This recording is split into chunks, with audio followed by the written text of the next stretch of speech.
Saya cuma mengingatkan bahwa arsitek tuh kadang-kadang suka sok tahu ya, semuanya tahu gitu. Padahal ilmunya pinjaman semua, karena dia kayak bawang tuh, disobekin semua lapisannya nggak ada intinya. Nah memang akan lebih baik sebelum kita menentukan itu akan menjadi apa, libatkan konsultan FS. Ketika itu sudah ada, ya arsitek jadi tukang jahit nanti.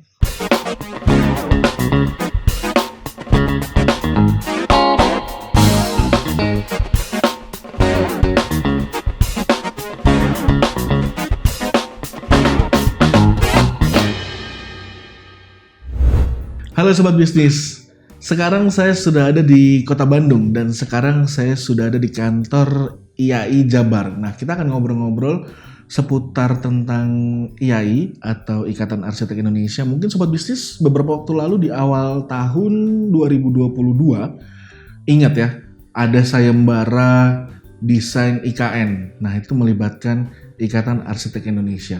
Nah, kita akan ngobrol-ngobrol dengan Kang Bugar. Halo Kang, apa kabar Kang? Baik, sehat. Sehat juga Kang.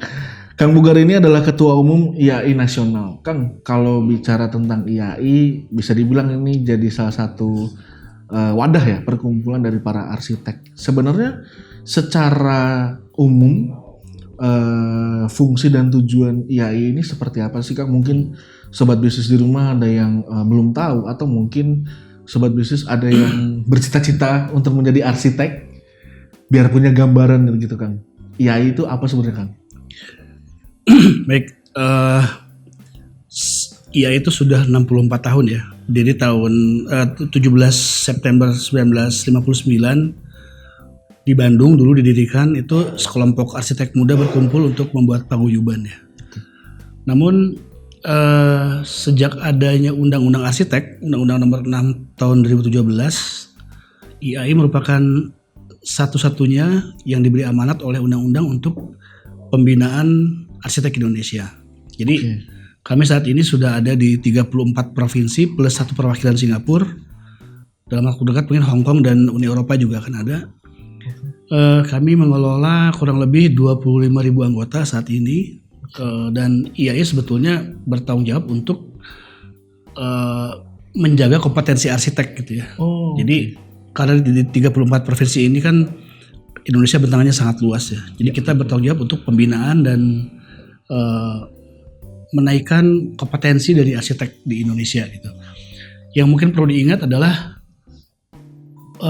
karena ada undang-undang itu, maka seseorang itu tidak bisa sembarangan mengaku arsitek sekarang. Jadi seseorang yang mengaku arsitek itu harus dibuktikan dengan kepemilikan STRA atau surat tanda registrasi arsitek. Mengapa begitu? Karena desain itu tidak hanya bicara soal mampu dan mau ya, tapi siapa yang bertanggung jawab gitu. Jadi dengan ada undang-undang, sebetulnya satu kaki kita juga sudah ada di penjara tuh. Kalau kita tidak bekerja dengan standar yang baik, maka kita bisa kena pasal gitu ya, kurang lebih begitu. Oke. Sebelumnya saya sempat bahas juga tadi di awal tentang desain IKN Kang. Mungkin Akang juga terlibat banyak ya untuk sayembara desain IKN pada waktu itu. Nah, sejauh mana IAI sendiri terlibat dan juga bisa dibilang memilih, karena pada saat itu banyak pro kontra sendiri Kang. Mungkin Akang juga tahu, dan banyak pendapat-pendapat dari masyarakat juga gitu. Dan seperti apa IAI memandang seperti itu Kang? Ya, memang itu bahasan yang belum selesai sampai sekarang ya, terus bergulir gitu. Mungkin ingin saya sampaikan bahwa IAI tidak boleh terlibat dalam proyek ya, karena kita hanya bisa mendorong orang-orang itu bertanggung jawab terhadap desainnya gitu ya. Tapi dalam hal perencanaan IKN tentu juga PUPR dalam beberapa kesempatan mengajak IAI untuk diskusi gitu. Termasuk yang ramai banget tuh, kok bisa sih desainnya bukan arsitek yang desain tapi seniman gitu.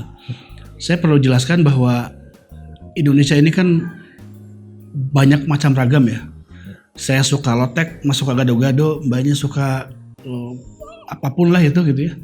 Tapi ketika pilihan sudah ditentukan, saya pilih gado-gado gitu. Artinya bagaimana kita mengkurasi gado-gado itu menjadi layak untuk publik. Nah, di sini IAI berperan untuk terus menjaga supaya desain itu memang layak untuk dibangun begitu ya.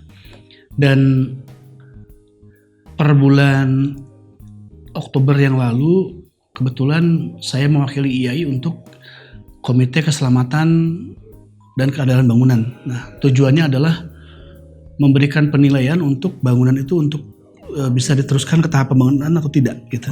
Jadi tentu di IKN juga sama. Jadi dengan banyaknya desain di IKN itu secara tidak langsung dan langsung kami juga berperan dalam melihat kelaikannya, karena harus lolos tadi yang lima kriteria ya. Pertama keamanan, keselamatan, kenyamanan, kemudahan, dan kesehatan. Oke. Kalau tadi Akang bilang IAI tidak boleh terlibat langsung dalam proyek, berarti di awal desain itu ditentukan untuk IKN. Sejauh mana sih Kang IAI ini terlibat dan sampai sekarang seperti apa progresnya keterlibatan IAI itu sendiri Kang terhadap IKN ya? Iya, sebenarnya yang ini bergulir sejak pendahulu saya ya, almarhum Ahmad Juhara. Pada saat itu sempat ada keluar desain IKN gitu ya. Namun kami mencoba waktu itu IAI berusaha memberikan masukan bahwa untuk desain sekelas ibu kota baru yang tidak akan terjadi dalam 100 tahun sekali gitu, harusnya stakeholder dilibatkan ya, terutama masyarakat gitu. Dan waktu itu akhirnya dengan perjalanan yang cukup panjang muncul sayembara master plan IKN gitu ya. Nah, itu salah satu yang mungkin sempat didorong oleh IAI gitu ya. Yang kedua, pada masa saya menjadi ketua umum itu kita juga karena desain istana sudah ada ya, kita juga beberapa kali mengadakan acara bersama dengan asosiasi lain. Dari planologi ada IAP, kemudian rancang kota ada IARKI, landscape ada IALI, GBCI dan yang lainnya. Kita berkumpul, daripada kita membuat tulisan-tulisan yang kontraproduktif, kita buat acara bareng namanya Protalks. Itu 5 asosiasi profesi bicara berseri tentang IKN. Akhirnya tahun lalu muncul lagi sayembara gedung-gedung yang lain selain istana gitu ya. Ya mungkin keterlibatan kita baru bisa sejauh itu. Karena ya itu, kalau kita berproyek, IAI berproyek itu kita akan konflik kepentingan. Jadi kita sangat menjaga itu. Gitu. Kurang lebih seperti demikian. Oke. Nah, kemudian masih bicara di IKN nih Kang. Ketika nanti beberapa kementerian, lembaga dan juga kantor-kantor berpindah ke IKN, otomatis gedung-gedung di Jakarta akan ditinggalkan. Nah, ada rencana operasional gedung-gedung itu akan dijadikan museum. Kira-kira pandangan Akang seperti apa nih Kang? Apakah sudah tepat atau bisa dipergunakan menjadi apa nih Kang? Karena kan bisa dibilang bangunan heritage juga ya dari beberapa kementerian juga gitu. Opini saya pribadi ya, sepertinya perpindahan itu juga tidak mungkin selesai dalam waktu cepat. Ya. Banyak presiden itu perpindahan ibu kota tuh 20-30 tahun lah kurang lebih ya, dan pasti akan sepanjang itu ya. Apalagi dengan bentang Kalimantan yang alamnya juga cukup berat gitu. Nah, saya mungkin mengambil contoh New York dengan Washington DC ya. Meskipun ibu kotanya di DC itu pusat bisnis tetap ramai di New York ya. Istanbul dengan Ankara gitu ya, sama Putrajaya dengan KL. Saya rasa juga untuk langsung switching jadi museum juga itu masih banyak pertimbangan ya. Pertama karena memang kalau secara bisnis Jakarta nggak akan mati ya. Dia akan terus bertumbuh. Nah, tinggal kita mengendalikan ke samping atau ke atas gitu kan. Nah, untuk menjadi museum juga terlalu banyak juga gitu ya. Kan semua kementerian juga, kalau taruh kata 30 kementerian berarti 30 gedung jadi museum, kayaknya juga terlalu banyak. Saya pikir yang tepat itu ya adaptive reuse untuk fungsi-fungsi bisnis yang lain yang mungkin bisa mendukung perekonomian di Jakarta dan nasional pada umumnya gitu. Nah, masuk ke fungsi reuse dari bangunan yang tadi Akang bilang. Beberapa kementerian dan juga lembaga negara menggunakan bangunan-bangunan yang bisa dibilang punya nilai historikal sendiri nih Kang. Sebenarnya regulasinya seperti apa Kang? Dari segi keamanannya, terus juga dari segi proseduralnya ketika sebuah kementerian menggunakan bangunan yang bisa dibilang punya nilai historikal gitu Kang. Ya. tadi ya, jadi memang sebelum kita memutuskan itu akan dijadikan apa, si pemilik itu mungkin dibantu dengan tim ahli cagar budaya dan arsitek harus tahu dulu gedung itu dibangun kapan, masuknya periode kapan gitu ya. Terus teknologi yang dipakai apa. Nah kemudian kalau kita lihat konteks Jakarta yang sering banjir ya. Itu lapuk dan rayap tuh menjadi constraint ya, menjadi masalah. Itu juga bisa didalami. Setelah kita tahu peta besarnya, baru kita bisa memetakan dulu, oh ini paling cocok untuk apa. Ya saya mungkin tadi ngasih ilustrasi, kalau kita punya ayah yang umurnya sudah 60 tahun, tidak mungkin dia bisa dibebani kita untuk gendong di pundak gitu ya. Artinya memang disesuaikan dengan umurnya juga. Bahwa itu bisa diperkuat, oke, tapi dia ada kapasitas maksimum gitu ya. Itu satu, itu masalah keselamatan. Yang kedua, jangan sampai upaya kita untuk adaptive reuse itu malah merusak otentivitas bangunan gitu ya. Karena tadi tiap periode itu punya langgam sendiri. Orang sering bilang, oh ini art deco, ini art nouveau gitu. Kita mesti lihat dulu, mesti ada studi dulu. Ini masuknya kemana? Jangan-jangan ornamennya art nouveau bukan art deco gitu ya. Nah seperti itu. Itu yang nomor 2. Yang nomor 3 itu adalah ketika memang sudah ada perencanaan, dipastikan bahwa yang membangun itu paham tentang cagar budaya. Minimal kontraktor yang di hire dan MK yang di hire itu sepakat untuk bersama-sama menciptakan proses pemugaran ini sesuai dengan apa yang direncanakan. Karena kalau tidak, itu nggak kemana-mana tuh. Direnovasi iya, tapi tidak juga bisa mengoptimalkan fungsi bangunan juga. Karena prinsipnya ketika kita adaptive reuse, kita ada upaya untuk mengkonservasi bangunan itu bertambah umurnya 30-50 tahun ke depan lagi gitu. Artinya harus ada penanganan khusus. Gitu. Oke. Nah, ketika ada pilihan dari pihak korporat baik kementerian atau lembaga untuk memilih satu gedung sebagai kantornya, sejauh mana sih Mas keterlibatan IAI dalam mulai dari awal hingga prosesnya itu seperti apa? Ketika dipilih nih salah satu gedung, saya pengen kantornya di sini misalnya, seperti apa keterlibatannya? Sebetulnya kami di IAI itu di tingkat nasional ada badan namanya Badan Pelestarian ya. Itu kalau di provinsi namanya bidang. Dan kami itu selalu mengadakan pertemuan setiap bulan rutin untuk membahas isu-isu strategis. Memang kalau berbicara objek cagar budaya itu ada dua hal. Pertama itu dimiliki oleh privat atau pemerintah gitu ya.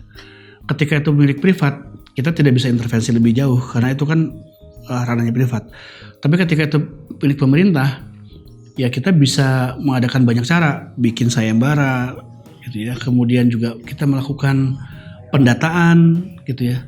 Yang terbaik sebetulnya para pemilik aset yang banyak ini, sebut misalnya TNI, kemudian KAI, terus Kemenkeu dan lain-lain, itu paham betul bahwa aset mereka tuh kalau untuk di adaptive reuse tuh seperti apa gitu. Nah itu sebetulnya kita membuka diskusi sih untuk kita bisa memberikan masukan, karena pada akhirnya juga belum tentu kita yang merencanakan ya, tapi minimal kita bisa memberikan gambaran bahwa value-nya itu bisa naik dengan seperti apa gitu.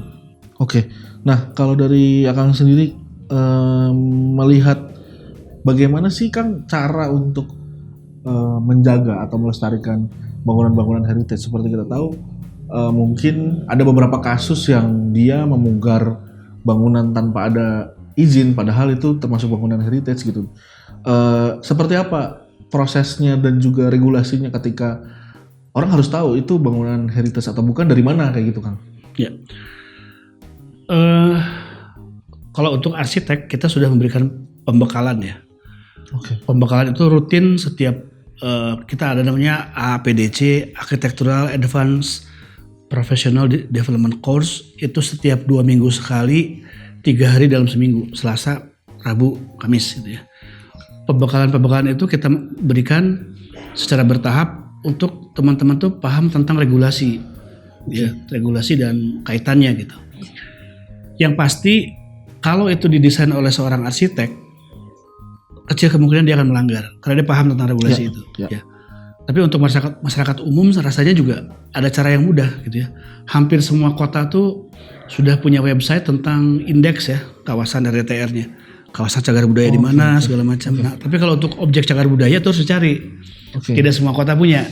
Biasanya Dinas Pariwisata punya daftarnya tuh. Kalau dia masuk kategori A, B, C baru kita bisa tahu itu gedung mesti diapain. Nah, sebetulnya langkahnya nggak susah sih. Sesimpel itu. Ketika sudah tahu, ya kita ngasih tahu ke owner bahwa oh ini bangunan kelas A Pak. Bapak nggak bisa ngapa-ngapain lebih jauh kecuali A, B, C, D gitu. Kalau kategori C, Bapak boleh bongkar ini tapi mesti ngapain gitu. Ketika dia ada di kawasan cagar budaya, maka harmoni kawasan yang harus dipertahankan. Jadi sebetulnya itu bukan hal yang sulit untuk disampaikan ke owner. Nah kembali, kalau memang tujuannya untuk bisnis murni di atas bangunan yang tanda kutip cagar budaya itu emang agak sulit. Karena ada batasan bangunan itu sendiri dan dia akan memakan luasan yang maksimum. Kan dalam perancangan itu dikenal KLB ya, koefisien luas bangunan.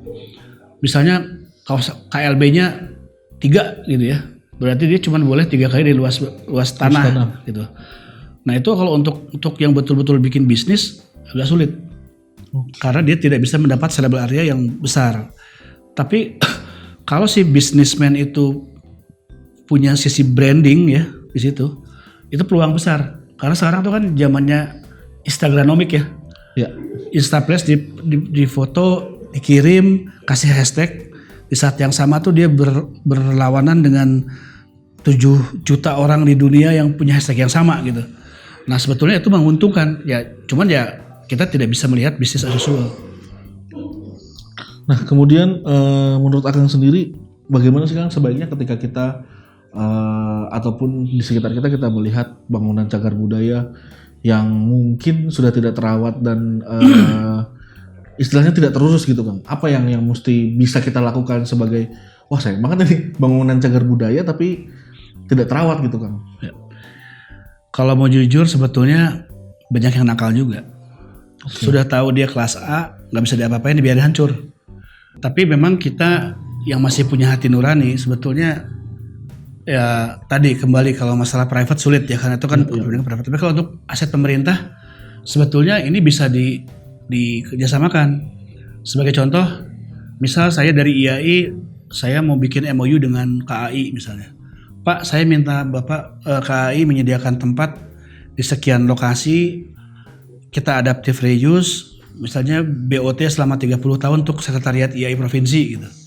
Artinya apa yang terjadi, bangunan itu dikonservasi, kita yang pakai kan, kita yang maintenance, KAI juga dapat manfaatnya dan tetap terjaga gitu. Tapi kalau itu dilakukan untuk kepentingan bisnis, apakah boleh juga Mas? Bisa sebetulnya. Dan boleh juga. Saya rasa beberapa BUMN dengan aset yang besar dengan bangunan cagar budaya sudah melakukan itu. Sebagai contoh KAI itu kayaknya di beberapa stasiun dia sudah mulai mengkomersialisasi ya. Terus Peruri dia M-Block itu kan adaptive reuse. Terus ada post block juga. Gitu. Betul. Ya cuman memang nah ini saya cuman mengingatkan bahwa arsitek tuh kadang-kadang suka sok tahu ya, semuanya tahu gitu. Padahal ilmunya pinjaman semua karena dia kayak bawang tuh, disobekin semua lapisannya nggak ada intinya. Kalau alpukat kan ada bijinya gitu ya. Nah memang akan lebih baik sebelum kita menentukan itu akan menjadi apa, libatkan konsultan FS. Dia akan melakukan studi bisnis ya, kajian bisnisnya, captive market, spending power orang gitu ya, tren segala macam. Ketika itu sudah ada ya arsitek dia tukang jahit nanti kita akan memasukkan FS dari sini, aspek cagar budayanya, kekuatan struktur, sistem MEP dan tadi net zero tadi gimana supaya jadi satu gitu. Itu yang lebih baik. Karena kalau satu tempat yang di Tenggarai cagar budaya akan di adaptive reuse tanpa kita melihat pasar yang kompak, yang potensial, mangkrak nanti. Karena pasti rugi. Jadi seperti restoran Padang. Kalau enak kasih tahu teman gitu. Kalau nggak enak kasih tahu kami gitu. Supaya apa? Supaya memang itu akan menjadi tren gitu ya, menjadi viral gitu. Oke, mungkin terakhir nih Kang nih. Ketika kita tahu itu bangunan heritage, ada beberapa langkah yang mungkin sudah dilakukan baik oleh pemerintah ataupun di luar negeri ya, seperti membuat replika ataupun membuat bangunan yang juga mirip gitu. Nah, apa saja nih Kang nih tantangan dari merevitalisasi bangunan-bangunan yang punya nilai sejarah atau punya nilai heritage itu sendiri, Kang? Yang pasti pertama tuh dari regulasi ya. Saya belum melihat betul-betul yang secara implementatif menerapkan benefit bagi pemilik bangunan cagar budaya. Andai kata misalnya, oke, saya konservasi bangunan, tapi pemerintah memberikan restitusi pajak 100% misalnya gitu ya untuk gedung itu, kan menarik ya. Ya. Atau ada biaya untuk pemulihan berkala per 3 tahun gitu. Orang kan jadi semangat ya. Ya. Nah, satu itu. Yang keduanya memang kesadaran orang akan cagar budaya juga belum begitu baik ya. Terutama pola-pola bisnis yang tanda kutip greedy ya.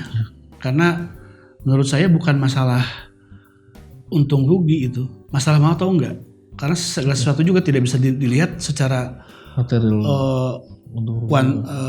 kuantitatif 100 tambah 100 sama dengan 200 gitu. Tidak. Ya, apalagi zaman sekarang branding itu 100 tambah 100 bisa jadi 500 gitu. Banyak cara gitu ya. Itu yang kedua. Yang ketiga arsitek sendiri. Kadang-kadang arsitek itu terlalu memaksakan idealismenya bisa, atau dia terlalu kalah dengan ownernya gitu ya. Karena takut kehilangan pekerjaan. Saya rasa kita harus ada jadi wasit di tengah-tengah. Arsitek itu seperti lawyer, tahu aturannya dan tahu cara bagaimana untuk mencari exit plan gitu ya. Harusnya cara-cara itu yang tempuh, bukan mengalah dengan keinginan klien, dengan mengabaikan regulasi atau membesarkan ego kita sebagai arsitek gitu. Kita harus menjadi pelayan masyarakat yang baik, karena pertanggungjawaban seorang arsitek itu bukan kepada klien, tapi kepada masyarakat. Betul. Karena produk arsitektur itu artefak peradaban. Jadi kalau kita mau membangun sesuatu, itu seperti apa kita diingat, yang seperti yang kita rancang gitu. Makanya kita tidak boleh keliru dalam mengambil langkah desain supaya kita diingatnya sebagai orang yang memiliki kontribusi untuk masyarakat gitu. Kurang lebih seperti itu. Oke. Terima kasih Kang buat ngobrol-ngobrolnya. Siap. Banyak hal-hal baru yang mungkin sobat bisnis juga bisa jadi inspirasi juga, dan juga jadi insight baru juga. Mungkin sobat bisnis yang mau berbisnis dengan merevitalisasi cagar budaya kemudian jadi ada tercerahkan gitu ya Kang dengan informasi-informasi ini. Terima kasih sekali lagi Kang untuk Baik, terima kasih. ngobrol-ngobrolnya. Ya. Sampai jumpa lagi di episode berikutnya.